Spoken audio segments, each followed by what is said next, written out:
Bueno, buenos días, vamos a empezar. Em, entonces, en esta sesión, lo que vamos a hacer es darle una finalización a todo lo que hemos venido trabajando durante las últimas semanas acerca de evaluación de estimadores. Los hemos evaluado de bastantes maneras y estamos terminando la forma de hacerlo en términos de la precisión, ¿no? Estamos estudiando ahorita la variabilidad. Y en ese estudio de la variabilidad, uno de los ejes angulares o uno de los temas más importantes que debemos cubrir porque resulta aparecer en la variabilidad asintótica de los estimadores de máxima verosimilitud es la información esperada de Fisher. Eso fue lo que trabajamos la vez pasada. Y simplemente para ponerlos en contexto y simplemente para recordar un poco lo que hicimos la vez pasada dimos la definición y exploramos todas las propiedades básicas de la información esperada de Fisher. Y el gran resultado, digamos, o la forma, el punto final al que llegamos fue que si nosotros queremos calcular la información esperada de Fisher, pilas aquí, asociado con toda una muestra aleatoria, asociado con todas las componentes que tiene la muestra, veíamos que usted la puede calcular de tres maneras diferentes. Esa información esperada de Fisher asociada con toda la muestra aleatoria la denotábamos con I sub n. Y bueno, digamos que hay dos mecanismos de calcularla a fuerza bruta, si se quiere, o a pedal, por decirlo de alguna forma coloquial. Y es, número uno, calculando un valor esperado de una cantidad aleatoria al cuadrado. Ese valor esperado, fíjese que es el valor esperado de todo esto al cuadrado, ¿no? No es que calcule el valor esperado y luego le saque el cuadrado, no. Es toda la cantidad aleatoria elevada al cuadrado y ahí sí le saca el valor esperado. Y mire que hace referencia a la diferenciación respecto a teta de la log verosimilitud, ¿no? Esa es una manera. La otra manera, nosotros demostrábamos que el valor esperado de la diferenciación respecto a teta del log de la función de densidad o de masa daba cero, era a través de esta otra expresión. Y es una doble diferenciación de la log verosimilitud, pero con signo negativo, ¿no? Y bueno, decíamos que la forma en que usualmente se calculaba la información esperada de Fisher es esta es la que tiene menos traumatismos, tomar menos el valor esperado de la segunda derivada respecto a teta de la log verosimilitud. Esto es como lo más usual. O, si usted prefiere, también puede calcular n por i, donde i es la información esperada de Fisher en una sola observación. Digamos que tiene las tres alternativas, las más populares son estas dos. Calcular n por i o hacerlo directamente con toda la log verosimilitud de una. Que de hecho, decíamos la vez pasada, pues es algo que ya teníamos ganado porque si usted está calculando el estimador de máxima verosimilitud en algún momento, pues usted tiene que calcular la verosimilitud, que es la productoria, luego tiene que calcular la log verosimilitud, y bueno, en la medida que usted va hallando el punto crítico y demuestra que es un máximo local, pues ha tenido que calcular la primera y la segunda derivada. Entonces, eh, pues es un trabajo que usted ya venía haciendo desde antes sin saberlo, pues. Ahora, pilas. Cuando usted esté calculando este valor esperado, recuerde, los valores esperados se calculan respecto a una cantidad aleatoria, ¿no? Entonces, no olvide poner las X en mayúscula porque estamos hablando de una cantidad aleatoria sobre la cual vamos a tomar un valor esperado. Muy bien. Este fue como el gran mensaje de llevar a casa la vez pasada y fue como una de las piezas más importantes sobre las que trabajamos. Hoy vamos a culminar la parte de variabilidad con uno de los teoremas, de hecho con dos teoremas fundamentales de la estadística frecuentista. Y para ello vamos a tener que introducir primero lo que se conoce en estadística, son muy populares, las condiciones de regularidad. Es decir, estos teoremas o la mayoría de resultados importantes que se conocen en la estadística frecuentista tienen cabida o, digamos, funcionan o se pueden demostrar siempre y cuando se satisfagan estas condiciones. Entonces, cuando usted escuche, asumiendo que se cumplen las condiciones de regularidad, pues hace referencia a que se están satisfaciendo estas condiciones, sobre todo para poder garantizar la existencia de las varianzas y de la información esperada de Fisher. Muy bien.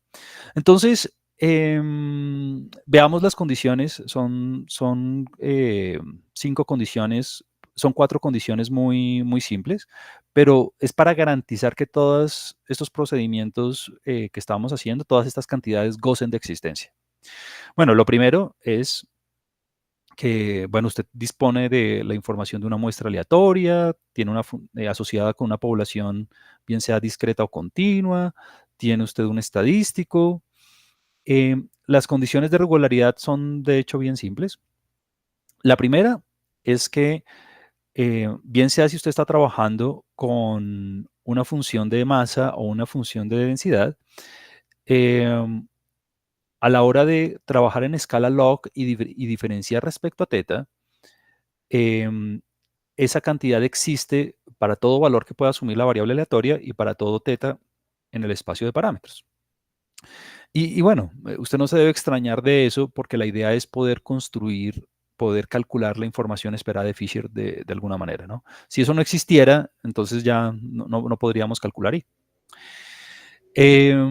A la hora de calcular I, em, debe ser una cantidad finita. No queremos caer como en casos, digamos, raros, entre comillas, donde el valor esperado, bien sea de la segunda derivada de la log verosimilitud o la derivada de la verosimilitud al cuadrado, me den una cantidad finita. Eso ocurre, por ejemplo, con modelos como el modelo Cauchy, donde el valor esperado es infinito, donde no existe el valor esperado, pues. Donde no existe la varianza, perdón, donde no existe la varianza. Entonces, la idea es poder tener acceso a la información esperada de Fisher. Entonces, tiene que darle finita. Y hay otras dos condiciones, que son dos condiciones que siguen la regla de Leibniz, pero son dos condiciones que, de hecho, una ya la utilizamos cuando demostrábamos que el valor esperado de la información esperada de Fisher para una sola observación daba cero, y es que usted puede intercambiar la diferenciación con la integral. Fíjese que aquí estoy teniendo en cuenta toda la información de la muestra aleatoria porque tenemos toda la verosimilitud y lo que estamos diciendo es que usted puede hacer el intercambio, o sea, no hay nada que le impida hacer el intercambio entre la diferencial y la integral, sobre todo para poder, repito, poder calcular la información esperada de Fisher con toda la muestra aleatoria. Y además, la idea es que usted puede hacer lo mismo teniendo en cuenta la información que ofrece cualquier estimador que sea función de la muestra aleatoria. Es decir, fíjese que esta cantidad no depende de teta, por eso está por fuera del diferencial. Y lo que usted puede hacer es sacar el diferencial de la integral, tal como hicimos hace un momento. Entonces, las condiciones de regularidad no las vea como un impedimento, véalas simplemente como unas condiciones que le garantizan que usted puede calcular la información esperada de Fisher y que la normalidad asintótica del estimador de máxima verosimilitud se pueda obtener. Entonces, no es algo, estas condiciones son condiciones que cumplen todos los modelos, digamos, regulares, en el sentido que el soporte, el dominio de la función, el dominio de la variable aleatoria no depende de teta, y la satisfacen todos los modelos típicos con los que trabajamos en estadística. La Bernoulli, la Poisson, la normal, la exponencial, la gamma, en fin. Entonces, todo esto para decirle que cuando usted le digan, se satisfacen las condiciones de regularidad, básicamente es que usted puede hacer eh, todo el cálculo de la información de Fisher de manera tranquila, en la que todo existe. Esa es como la idea principal. Bueno, muy bien. Entonces, ya teniendo en cuenta estas condiciones de regularidad, vamos a poder enunciar el teorema estrella o uno de los teoremas estrellas de la evaluación de estimadores respecto a la variabilidad y es la desigualdad de Kramer-Rao. Nosotros ya habíamos trabajado con otro resultado importante que nos, el teorema de Rao-Blackwell, que nos permitía construir estimadores con menor varianza basado en la información de estimadores insesgados, ¿no? Entonces recuerde que en el teorema de Rao-Blackwell yo tenía un estimador insesgado y a partir de ese estimador insesgado yo podía construir un estimador con menor varianza basándonos en la información de otro estadístico suficiente. Y bueno, exploramos esa idea y hicimos la demostración y toda la cosa, pero no quiero decir desventaja, pero ese era un resultado que es muy importante, pero que lo que le permite a usted es disminuir la varianza cuando usted tiene un estimador insesgado, es decir, usted no está probando un resultado general que le permita encontrar el estimador con menor varianza para cualquier caso. No, era un resultado un poco más modesto en ese sentido.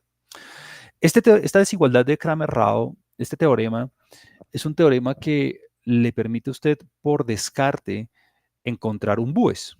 Recuerde que los umbúes son aquellos estimadores que son insesgados y que tienen la menor varianza en cualquier caso. Entonces, bueno, veamos en qué consiste la desigualdad y vamos a ver cómo lo podemos utilizar. Entonces, bueno, tenemos toda la información de una muestra aleatoria, nuevamente, bien sea de una función de densidad, de una función de masa, es decir, de una población asociada con una cantidad continua discreta, está muy bien. Y tenemos un estimador de cualquier función de teta. Recuerde que este R de teta puede ser el mismo teta, sí, puede ser la función identidad, perfecto, en cuyo caso el resultado se va a simplificar un poco, pero puede ser cualquier función de teta en la cual usted esté interesado. Entonces mire lo que dice la desigualdad. Y mire que el punto de partida del estimador es un estimador cualquiera, es decir, no tiene que ser insesgado, es decir, es una función de la muestra aleatoria, no tiene ningún requerimiento particular.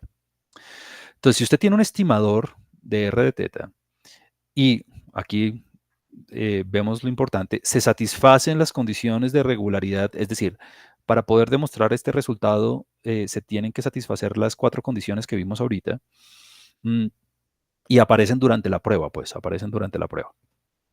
Se tiene que el promedio, el valor esperado de todas las diferencias cuadráticas respecto a R de teta.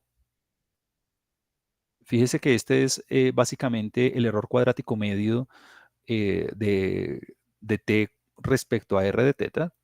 Siempre va a ser mayor o igual que esta fracción que usted ve aquí. Esta fracción que usted ve aquí depende de 3 términos, ¿no? Bueno, la diferencial respecto a teta de la función en la que usted está interesado.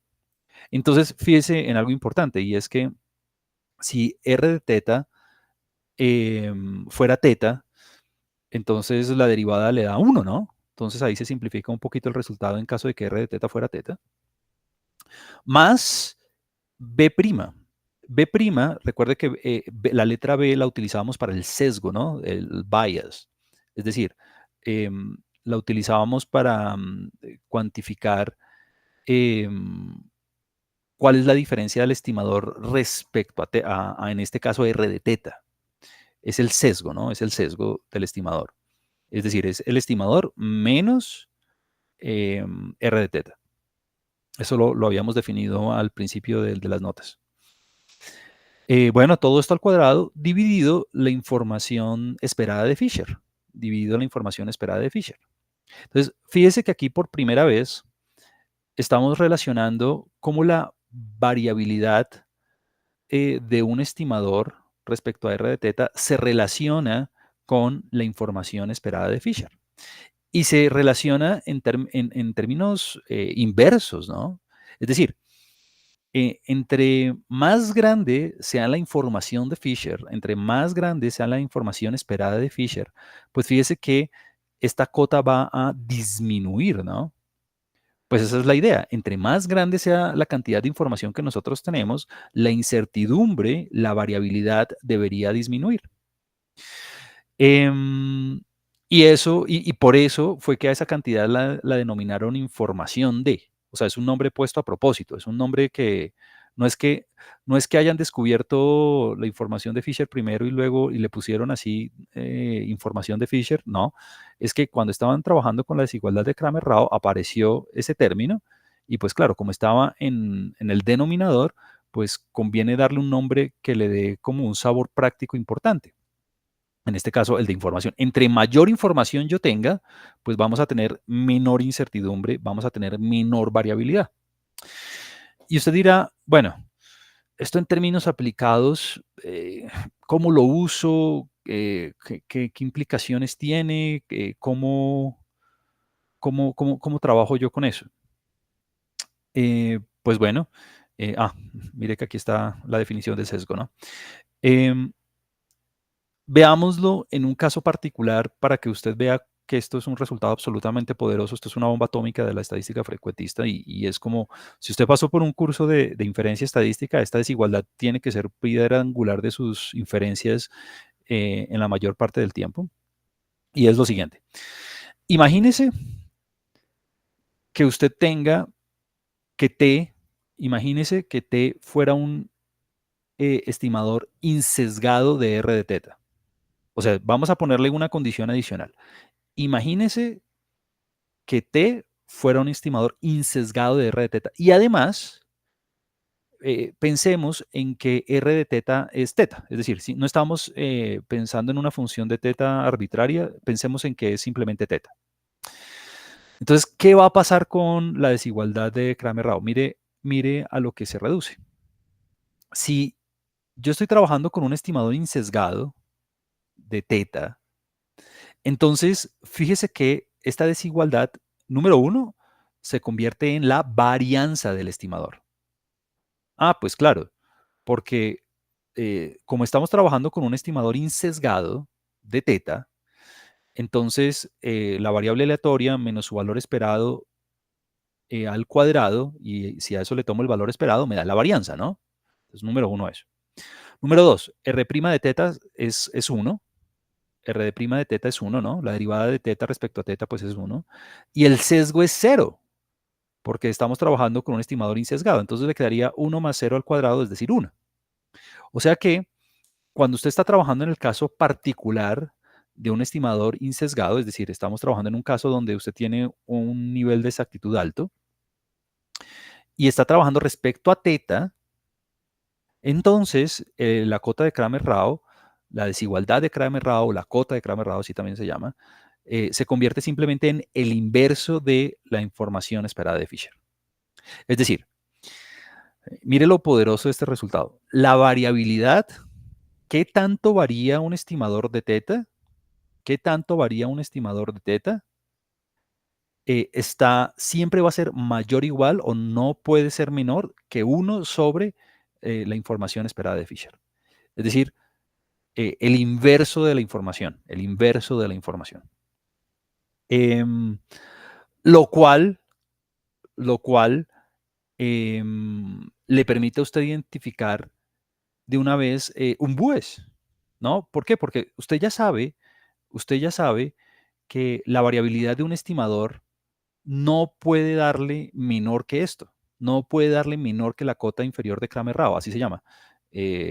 Usted la va a ver todo el tiempo citada así con este acrónimo, CRLB, Kramer-Rao Lower Bound.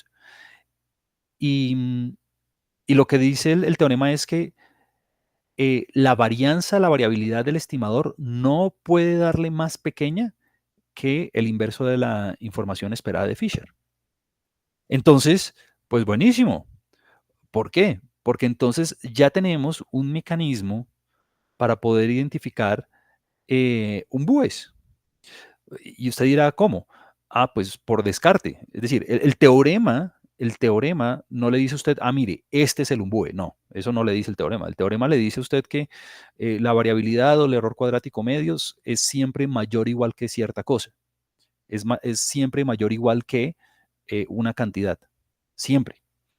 Entonces, si usted tiene un estimador y logra demostrar que la varianza es igual a la cota inferior de Kramer-Rao, pues entonces ese estimador tiene que ser un umbúe.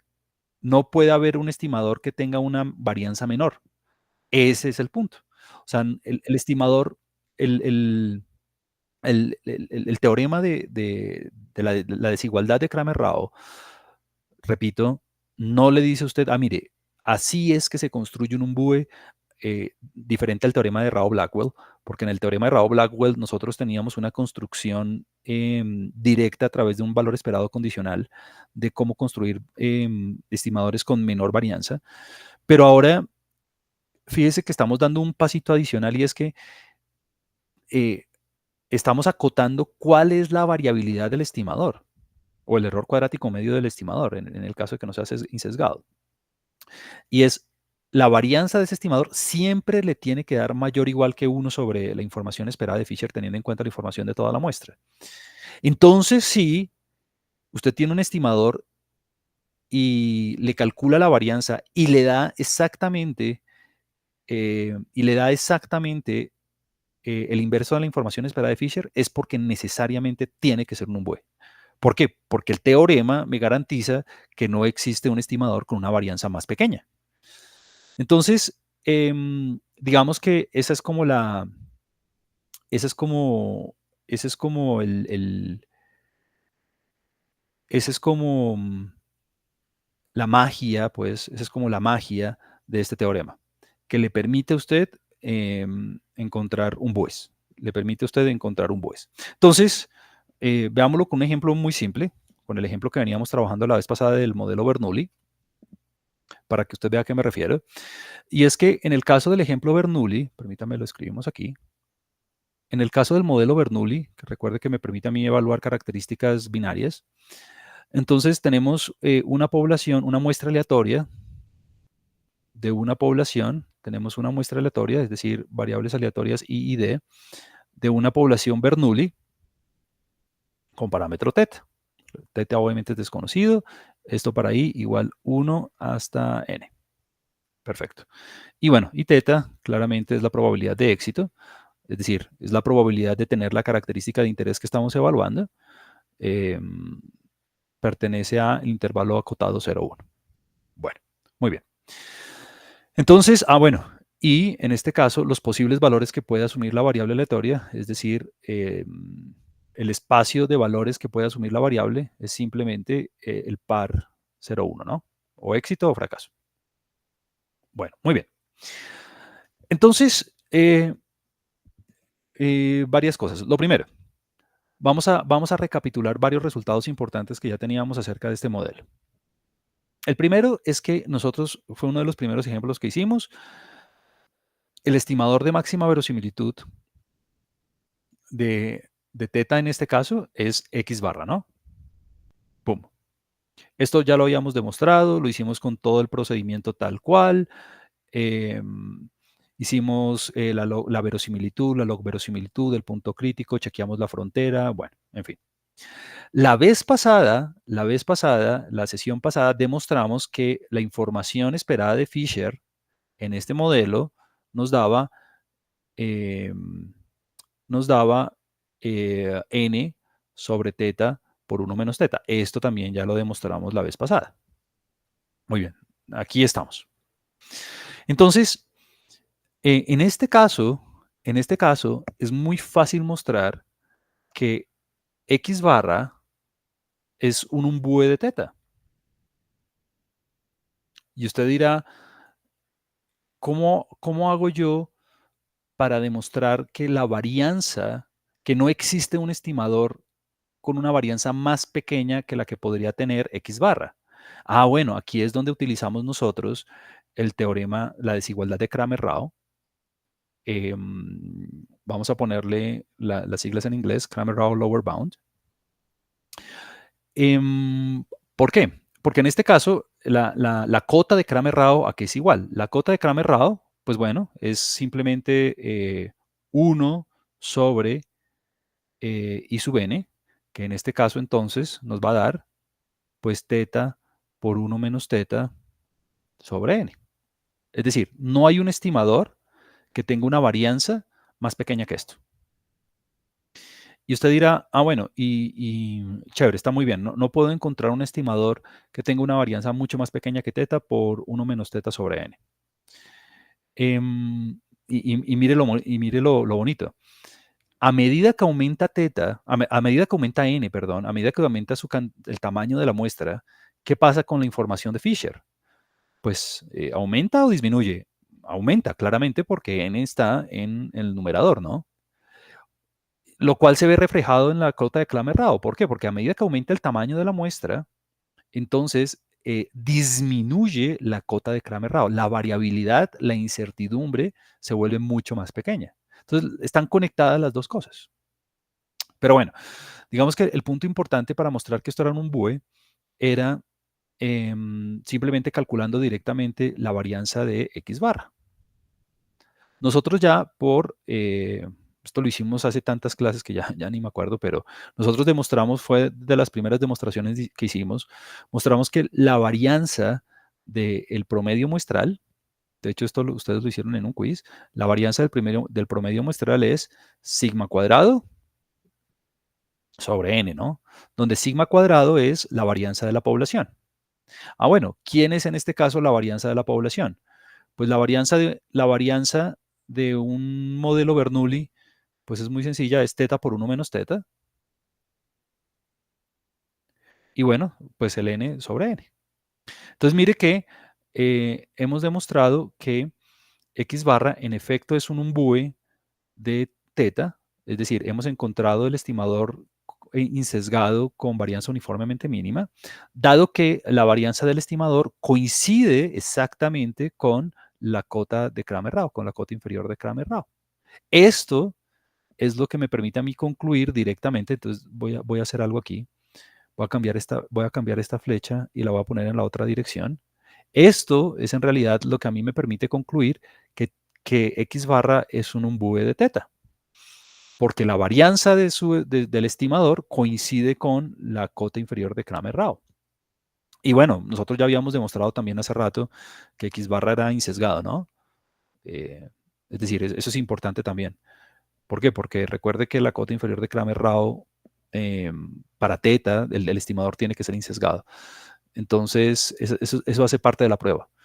O sea, no solamente calcular la varianza, sino mostrar que también es un estimado insesgado, ¿no? Porque es un unbiased, ¿no? Es el estimador con varianza uniformemente mínima, pero es un estimador insesgado. Entonces, recuerde que esto lo demostramos también hace rato, que el valor esperado de X barra me daba en este caso mu, y mu en el modelo Bernoulli es simplemente teta. Es decir, X barra es insesgado, es un estimador insesgado de teta. Es insesgado para teta. Es decir, para poder, voy a cerrar la idea. Para poder demostrar que un estimador es un umbue, es decir, es un estimador insesgado de varianza uniformemente menor, usted tiene que hacer dos cosas.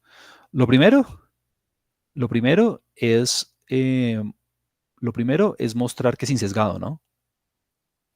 Esa es como la primera cosa. Yo aquí lo hice segundo, pero pues porque X barra sabíamos que era insesgado hace mucho tiempo, pero eso es una cosa importante. El estimador tiene que ser insesgado, ¿no? Porque aquí esta es la primera inicial, ¿no? Unbiased, la del umbue. Y segundo, usted tiene que mostrar que la varianza coincide con la cota inferior de Cramer-Rao.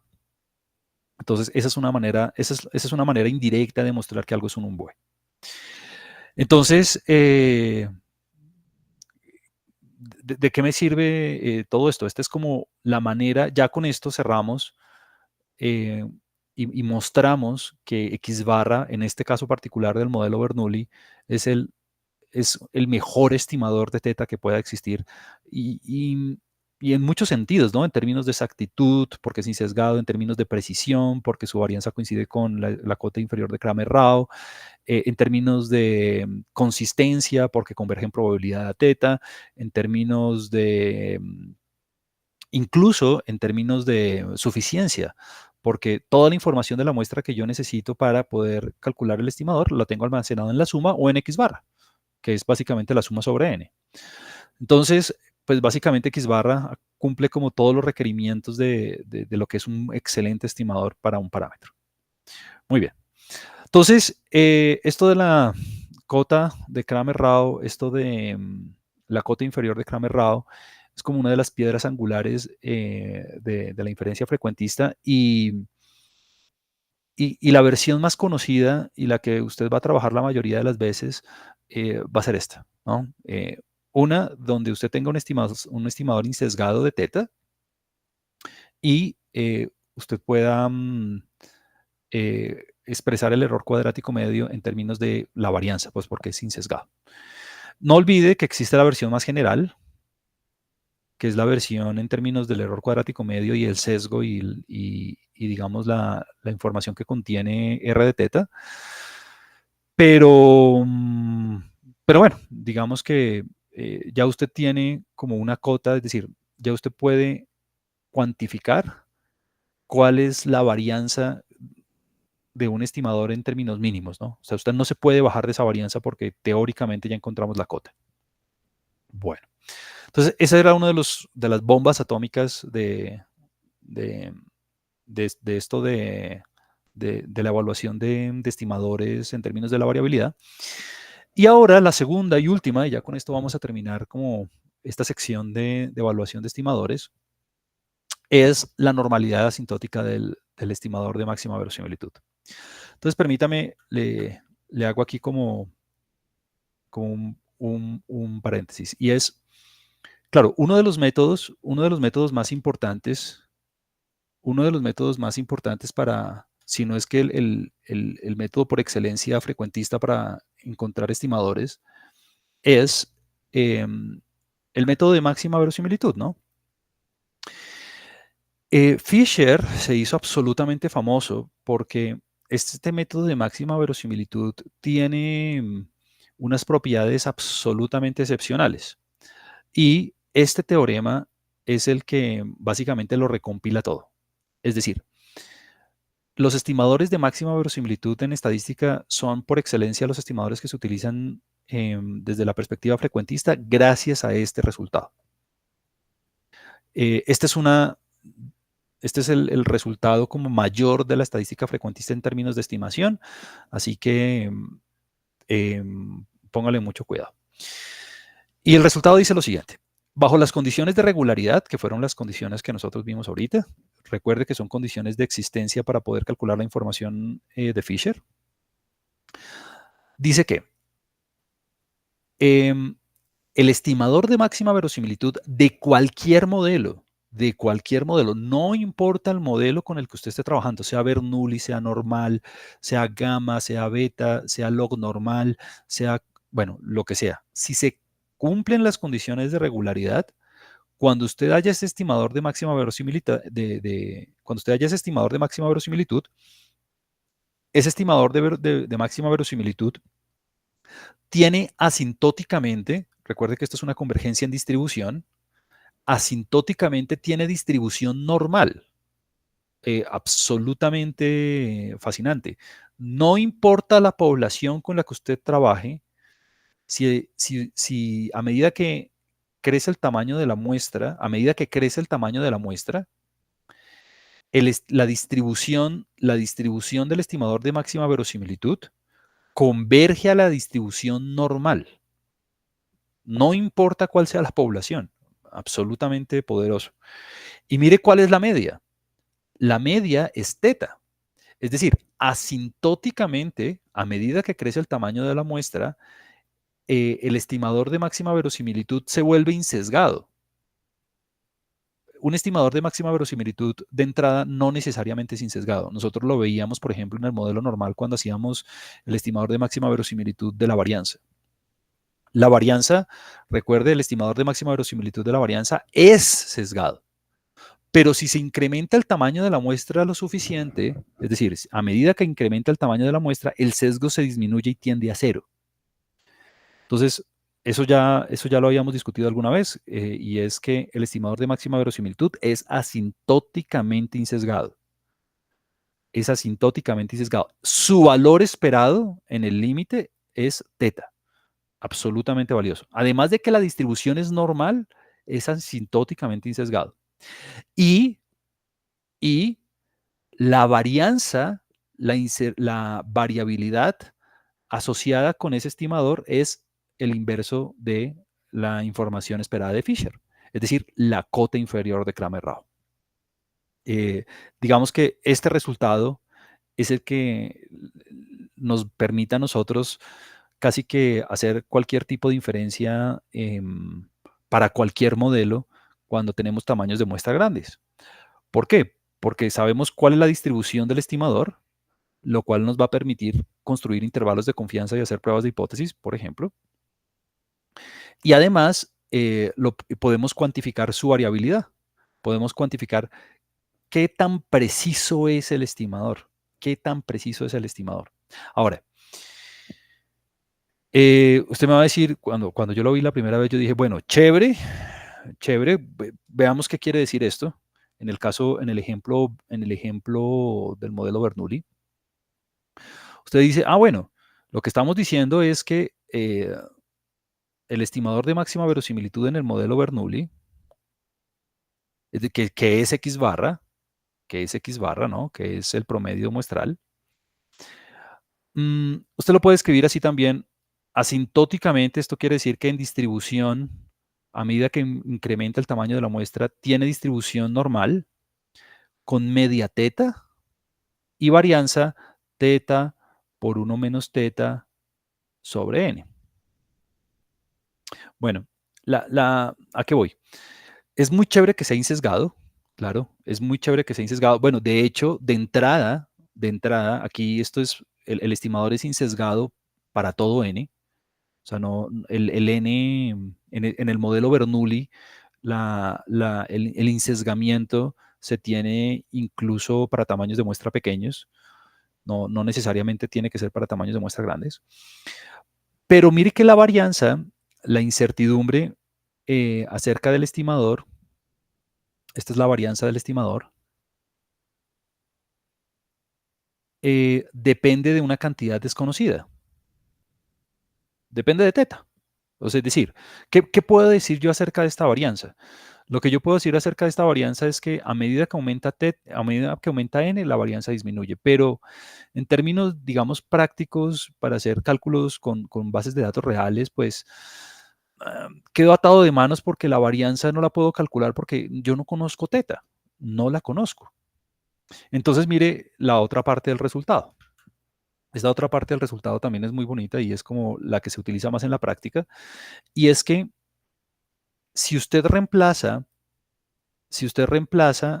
la información esperada de Fisher por la información observada de Fisher, entonces se mantiene la normalidad asintótica y se mantiene el insesgamiento asintótico. Y usted dirá, o sea, usted me dirá, bueno, yo ya conocía la información esperada de Fisher, pero ¿cuál es la información observada de Fisher? Bueno, la información observada de Fisher la vamos a anotar así, con I gorrito. Es como el estimador de la información. Y es simplemente coger la información esperada y evaluarla en el estimador de máxima verosimilitud. Es decir, escoger la información esperada de Fisher que usted ya había calculado antes y le reemplaza el estimador de máxima verosimilitud para que usted pueda hacer los cálculos. Es decir, para que usted tenga un estimador de la variabilidad. Veámoslo aquí. Veámoslo aquí. Em, la información esperada de Fisher, em, ya nosotros la teníamos aquí. Nosotros ya teníamos la información esperada de Fisher aquí calculada. n sobre teta sobre 1 menos teta. Lo que quiere decir que la información observada de Fisher, es decir, un estimador o una estimación, en el caso que usted ya tenga los datos, de esa cantidad de información, la puede usted calcular simplemente reemplazando por el estimador. Entonces le va a quedar n sobre x barra por 1 menos x barra. Sí, lo único que hice fue reemplazar el estimador, ¿no? Ahora, claro, si usted ya, si usted ya tiene los datos, si usted ya tiene, digamos, la muestra observada, pues básicamente ya uno calcula la estimación, ¿no? De la información de Fisher. Y en ese caso, bueno, se notan igual, y lo único que usted tiene que hacer es reemplazar pues el x barra mayúscula por un x barra minúscula, que es una cantidad, ¿no? Es un numerito, ya es el valor de la muestra. Ah, y en ese caso, pues ya eso ya usted lo tiene conocido, ¿no? Entonces, ¿a qué voy? A que ¿cuál es la otra? Esta es una parte del resultado. La otra parte del resultado, que es la parte, digamos, más práctica del asunto, lo que le dice a usted es que el estimador de máxima verosimilitud, en este caso para el modelo Bernoulli, que es X barra, va a tener asintóticamente, es decir, cuando se incrementa el tamaño de la muestra, distribución normal. Esto es una convergencia en distribución, por eso es que nos tomamos todo el trabajo de ver todos los tipos de convergencia. Con media teta está muy bien, pero la varianza de ese estimador, usted la puede estimar a través del inverso de la información observada de Fisher. Ahí estuvo. Y ya con este resultado, vamos a poder hacer un montón de inferencias, por ejemplo, construir intervalos de confianza. ¿Por qué? Pues porque em, ya puedo cuantificar la variabilidad del estimador. Y si puedo cuantificar la variabilidad del estimador, entonces ya puedo calcular el error estándar y ya puedo calcular los márgenes de error, gracias a que tengo la incertidumbre asociada con el estimador. Y ya la puedo calcular. Mírela en este caso. Aquí está. Si usted ya tiene la muestra observada, usted ya esto se puede calcular. Esto es un numerito. Esto es un valorcito. Y ya usted ya con ese valorcito va a poder construir el margen de error. Em, es muy fácil de hacer el cálculo, ¿no? ¿Por qué? Porque nosotros ya habíamos hecho ese truco. De hecho, hagámoslo aquí. Para que usted vea la utilidad, veámoslo aquí rapidísimo. ¿Qué estamos diciendo? Que el estimador de máxima verosimilitud tiene distribución asintótica normal, o sea, converge en distribución a una normal con media teta y varianza la información observada de Fisher. Muy bien. Mire que está a la -1, ¿no? Entonces recuerda el truco de Niemann para calcular intervalos de confianza, ¿no? Esto lo habíamos visto ya hace mucho tiempo cuando estábamos estudiando las distribuciones muestrales asociadas con la normal. Pero bueno, básicamente esto qué quiere decir, que si yo estandarizo el estimador de máxima verosimilitud, entonces eso me va a quedar teta estimado MLE menos teta dividido, es una estandarización, ¿no? La estandarización es la raíz de la varianza del estimador. Entonces, dividido, pues eh, la raíz de la información observada de Fisher a la -1, o sea, lo voy a escribir así. Y, bueno, escribámoslo completo para que ustedes recuerden que es la desviación estándar. La raíz de I de la información observada de Fisher a la -1. Si usted lo hubiera querido escribir así, también está perfecto. El estimador de máxima verosimilitud, obviamente menos teta, que es su valor esperado, por la información observada de Fisher, escribámosla a la -1/2. Es otra manera de escribirla, ¿no? Muy bien. Esto asintóticamente converge en distribución a una normal estándar. ¿Y qué es lo bonito de esto? Lo bonito de esto es que podemos hacer el truquito de Niemann de los 60. ¿Por qué? Porque usted aquí tiene tiene una distribución normal, estándar, esta es una Z, y que está centrada en cero, y bueno, para el cual usted puede considerar los valores usted puede considerar los valores más probables de esa variable, ¿no? Y decíamos nosotros que, bueno, para no irnos y cometer ningún tipo de sesgo ni por izquierda ni por derecha, los podíamos centralizar al 95%, por ejemplo, dejando en cada cola el 2.5. Cuando veamos intervalos de confianza, nosotros vamos a demostrar que esta elección es la elección que hace que el intervalo sea de longitud mínima. Pero pues bueno, todavía no hemos llegado allá. Y entonces usted ya sabía con este truquito de Niemann que pues bueno, es un truco muy famoso, es el truco de la cantidad pivotal porque fíjese que Z depende de una cantidad desconocida, por eso es que se llama cantidad pivotal porque depende de teta. Pero el resto es conocido, ¿no? Porque el estimador usted lo puede calcular, eso depende de la muestra, y la información observada de Fisher también depende de la muestra, entonces eso es conocido. O sea, tanto el estimador en últimas como, como la información observada de Fisher usted las puede calcular.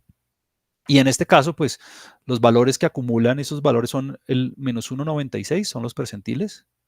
Esto los habíamos calculado ya hace rato, y 1,96. Sí, digamos que en este caso ese es el percentil 0.975, ¿no? Es el 1,96. Recuerde que esto se calcula con QNorm en R, por ejemplo. Bueno, muy bien. Bueno, entonces, ¿cuál es el gran truco? Pues el gran truco es que usted ya sabe que la probabilidad de estar entre menos 1,96 y Z y 1,96 es del 95%. Eso es lo que nosotros llamamos la confiabilidad, ¿no?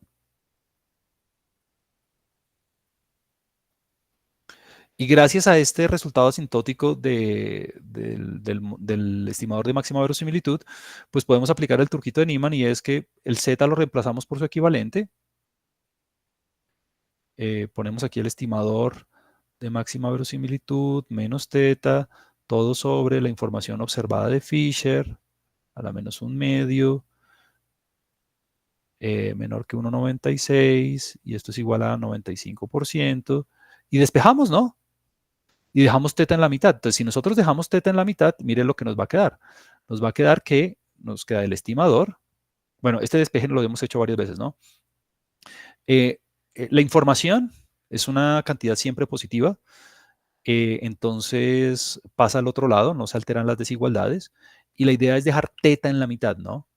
La idea es dejar teta en la mitad. Entonces, cuando usted deja teta en la mitad, pilas ahí con las desigualdades, le va a quedar el estimador menos 1,96 por la información observada de Fisher a la menos un medio, menor que teta, menor que el estimador,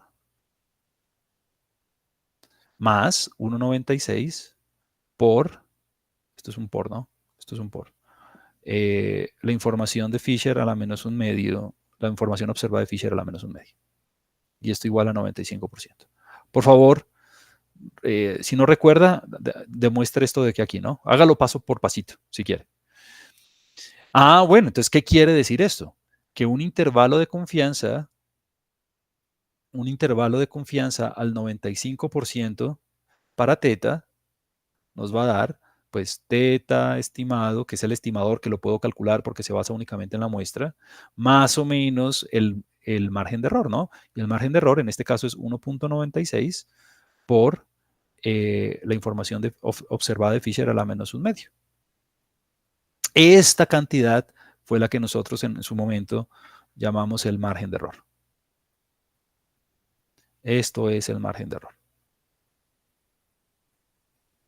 Y son cosas que usted ya puede calcular, es decir, esto se basa en la muestra, es un numerito, esto se basa en la muestra, es un numerito, entonces ya podemos hacer toda la inferencia. Con una confiabilidad del 95%, entonces teta se encuentra entre tal cantidad y tal cantidad. Pero bueno, Cuando empecemos a trabajar intervalos de confianza, digamos, con mayor detalle, vamos a volver sobre esto. Lo único que quería mostrarle con esto es que a partir de este resultado, de esta convergencia en distribución, recuerde que esto es cuando crece el tamaño de la muestra, usted ya puede entonces, con el truquito de Niemann, poder llegar a un intervalo de confianza y a una prueba de hipótesis cuando lo veamos en su momento. Entonces, es solamente, yo sé que no hemos visto intervalos de confianza todavía propiamente dichos, pero esto es solamente para mostrarle el potencial que tiene este resultado. Y es que asintóticamente, eh, usted tiene que el estimador de máxima verosimilitud es normal, para el cual usted tiene su varianza. Es decir, usted puede calcular cuánto varía. Puede calcular la incertidumbre asociada con el estimador. Bueno, muy bien. Esa era como la bomba atómica de esta parte de la clase.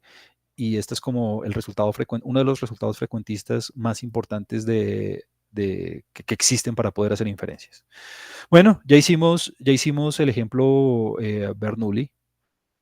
Ya hicimos el ejemplo Bernoulli. Mire que aquí está hecho con la información esperada de Fisher, ¿no? Y lo sé porque esto depende de algo desconocido, ¿no? Entonces aquí está hecha la convergencia a una normal 0,1, tal cual acabamos de hacer, pero con la información esperada de Fisher. Nosotros lo hicimos con la observación, nosotros lo podemos hacer con la observada también. O sea, lo único que tiene que reemplazar ahí es teta por teta estimado. Muy bien. Para el modelo Poisson, ya usted puede demostrar esto también, porque la información de Fisher era n sobre teta, ¿no? N sobre teta. Entonces, asintóticamente, pues x barra, que es el estimador de máxima de verosimilitud de teta en la Poisson, converge a 0,1. Pero bueno, se la dejo como ejercicio para que lo haga paso a paso. Y cierro la clase de hoy con el último teorema de las notas de clase. Este es otro teorema muy importante y es el método delta. Si algo usted tiene que saber en estadística frecuentista es el método delta. Y es que, bueno, usted ya sabe estimar teta. Usted ya sabe estimar teta. Pero entonces, Juan Camilo, yo quiero estimar algo que sea función de teta. Es decir, en el caso Bernoulli, por ejemplo, supongamos que usted está interesado en, usted no está interesado en teta propiamente dicho, sino usted está interesado en el odds. Recuerde, el odds es teta sobre 1 menos teta. Este es su parámetro. Yo quiero estimar la proporción de favorables sobre la proporción de no favorables. Yo quiero estimar la proporción de éxitos, la proporción relativa de éxitos sobre fracasos. Esa es una función de teta. O una función arbitraria de teta. Entonces, si esa función es diferenciable, a ese parámetro lo podemos llamar tau, a esa función de teta la podemos llamar tau. Si esa función es diferenciable y la derivada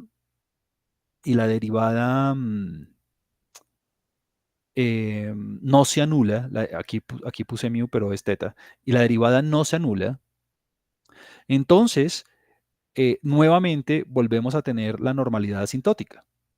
Y volvemos a tener la normalidad asintótica y usted dirá, bueno, cómo estimo teta? Pues la forma de estimar teta es muy fácil, es aplicándole la función al estimador de teta. Recuerde que esa propiedad es la invarianza. Recuerde que esa propiedad es la invarianza del estimador de máxima verosimilitud. ¿Qué quiere decir eso? Que si usted quiere el estimador de máxima verosimilitud de teta,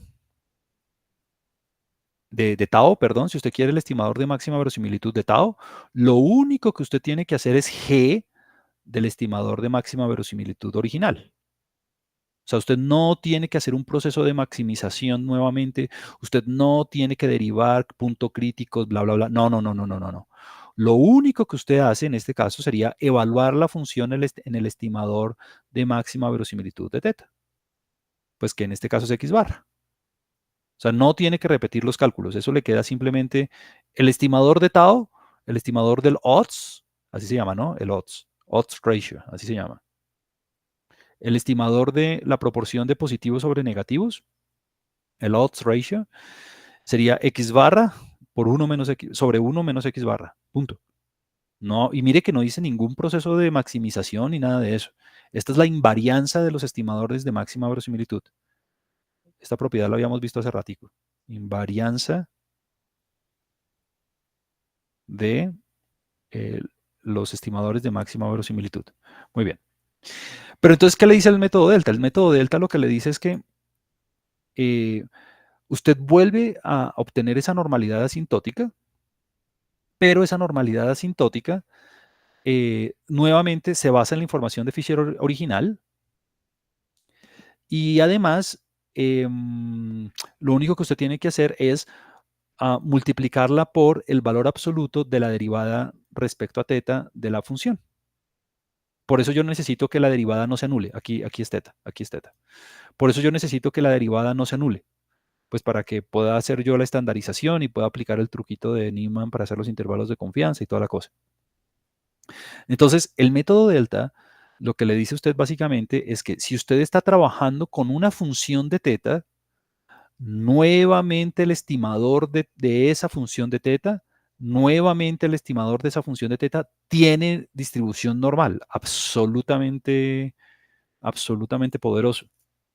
Y si usted estandariza ese estimador, pues es decir, le resta el parámetro en el cual usted está interesado, pero la desviación estándar es, mire cómo es la desviación estándar. La desviación estándar es la información de Fisher, bien sea esperada o observada, a la menos un medio, claro, porque estamos estandarizando, multiplicada por la derivada respecto a teta en términos absolutos, ¿no?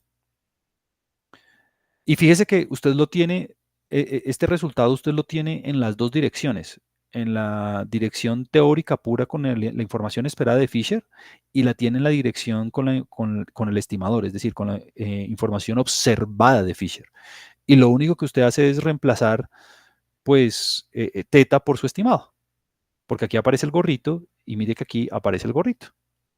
Ya con este resultado, nuevamente podemos hacerlos cualquier intervalo de confianza ya podemos hacer cualquier intervalo de confianza para cualquier función de teta. Permítame decirlo de otra manera. Ya podemos hacer inferencia, bien sea en términos de intervalos de confianza, pruebas de hipótesis, para cualquier función de teta. Ese es el resultado. Entonces, bueno, ya con esto terminamos esta parte de la Profe, evaluación de estimadores y ya doy la palabra y ya con esto ya viene el taller número 5. Adelante, por favor. gracias, profe. Pero ahí sí, ahí no sería Mew en la observada. Ah, ¿En cuál? ¿En este que tengo subrayado? Sí, señor. No, porque mu, es decir, aquí el parámetro de interés es teta, ¿no? Entonces, lo que no se debe anular es la derivada respecto a teta eh, de la función. Y, y mu, pues en realidad no lo conozco, es decir, mu sería teta, entonces no lo conozco. Entonces sería el estimador de teta. Es decir, es básicamente lo mismo que está escrito aquí, es exactamente lo mismo que está escrito aquí, pero reemplazando en toda la expresión, reemplazando teta por su estimado.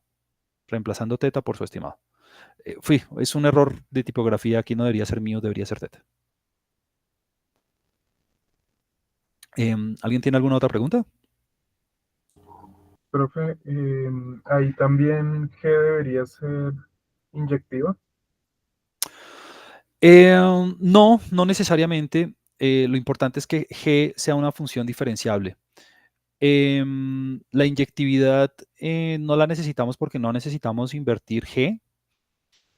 Típicamente las funciones con las que nosotros trabajamos como esta función odds o bueno, cualquier otra función de teta que sean de interés en un caso particular, se pueden invertir, pero lo importante es que sea diferenciable. Eso es lo importante en este caso.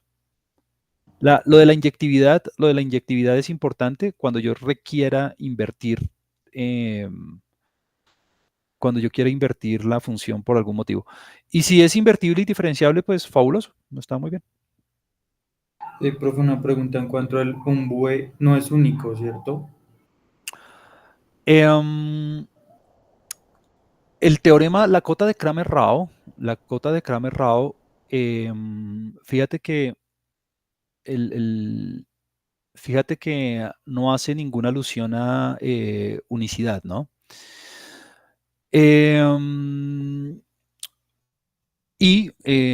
Como tenemos aquí una cota con mayor igual y no estrictamente mayor, podría pasar que si en efecto haya dos estimadores que tengan la misma varianza, entonces sí, no hay como una restricción en términos de la unicidad. Típicamente es único en los casos más, digamos, populares como la Bernoulli, la Pasó, la normal, la log normal, como los modelos más regulares, típicamente es único, pero no necesariamente. Toda la razón.